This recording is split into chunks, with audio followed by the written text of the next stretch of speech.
falling to pieces in my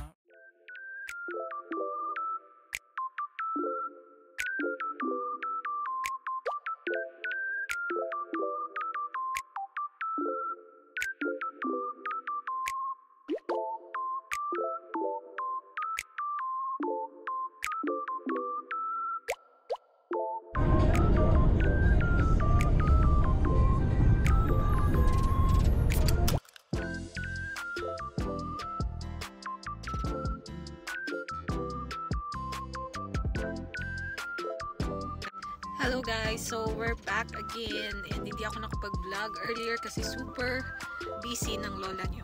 Nag-ayos kami ng apartment doon sa South Dakota kasi papunta na kami ngayon ng Omaha guys. It's already 2 PM and mga 1 hour and half na kaming nagde-drive. Bali, mga after lunchtime na kaming umalis doon. Plano namin magstay ng 1 night sa may Sioux Falls para makapaggala before magpatuloy na mag-drive papuntang Omaha.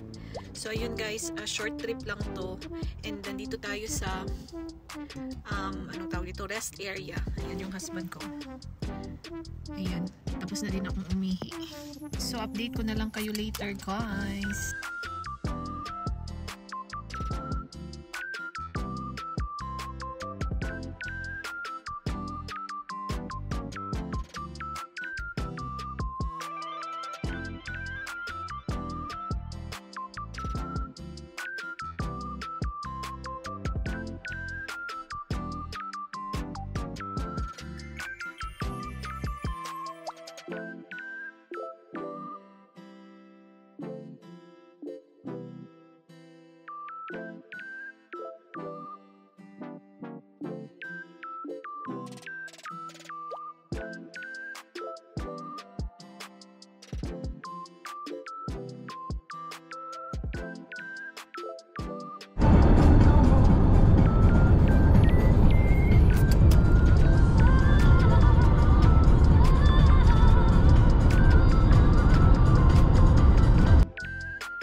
Here na guys sa ating pagsistayan for tonight, and this is a nice room again.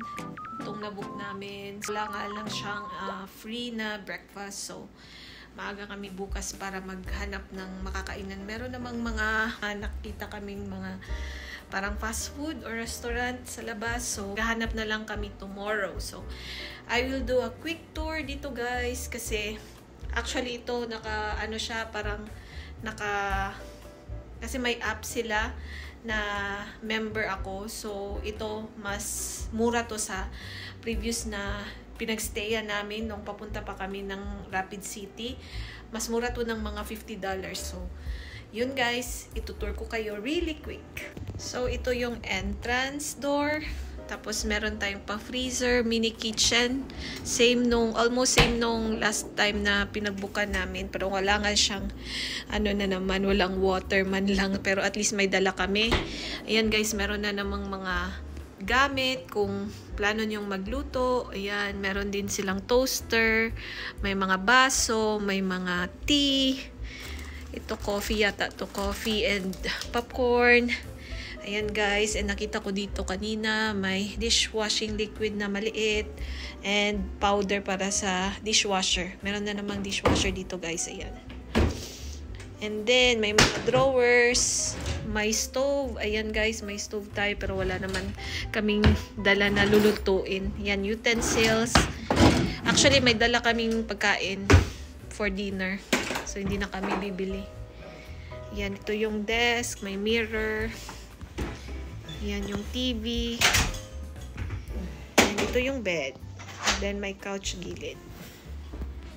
Then ito naman yung CR. Yan guys, maganda yung CR nila. Maliwalas. Mas maganda dito. And malinis talaga tingnan. Parang bagong-bago siya. Yan guys, may mga towels. Ayan na yung toiletries ko nadala. So ayan lang for a quick tour sa aming room dito sa Sioux Falls. And makikita din pala yung sasakyan dito. Kita? Asa? Wala man. Ay, ayun. Yan yung sasakyan namin. Na timing na naman sa tapat ng room. So ayan na guys.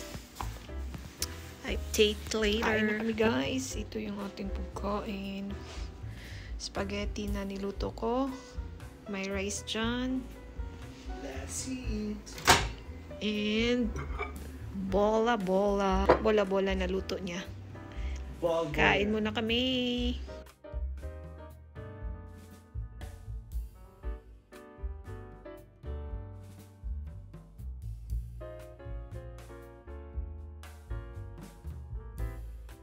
Tomorrow.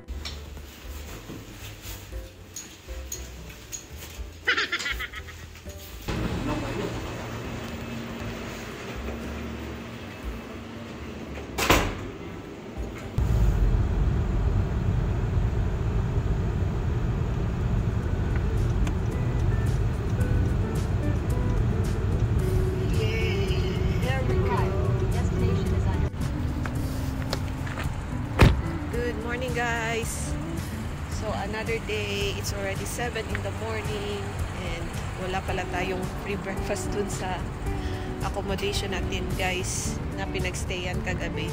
So naganap kami ng open na restaurant and we're here at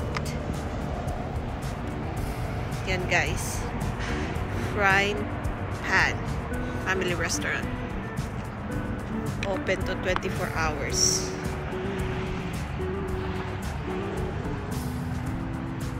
Let's go in. Ang lamig guys. Parang negative 2 yung sabi ng husband ko. Last check niya sa weather. Nantay ko lang yung isa.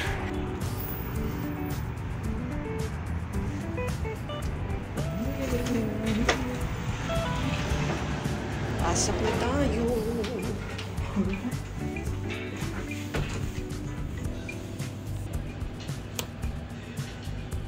Tingnan natin yung menu nila. Anong meron.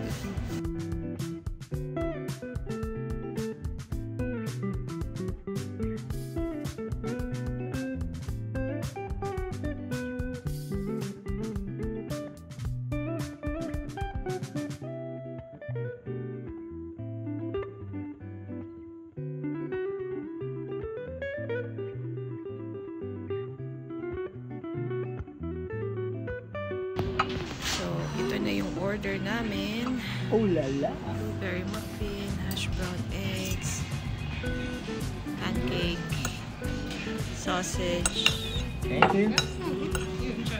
and Tabasco. Tabasco. Tabasco Cholula. Chupayo. Kain muna kami guys. Saan naman yata dagway? Ay! So, nandito na tayo sa gasolinahan pala guys. Tapos na kaming mag-breakfast and babalik lang kami ng aming accommodation para magbihis. Kasi naka-pajama pa ako guys. Kasi umalis lang talaga kami, lang ako, nagliptit tsaka gura na agad dito sa restaurant na pinagkainan namin ng breakfast. So yan yung husband ko, nagpapa-gasolina lang. So after that, pupunta namin really quick yung Falls something. Actually parang yun yung napuntahan namin before nung first few months namin sa Omaha. Oo, nung may kasama kaming mga Pilipino. So ayun guys, update ko na lang kayo later.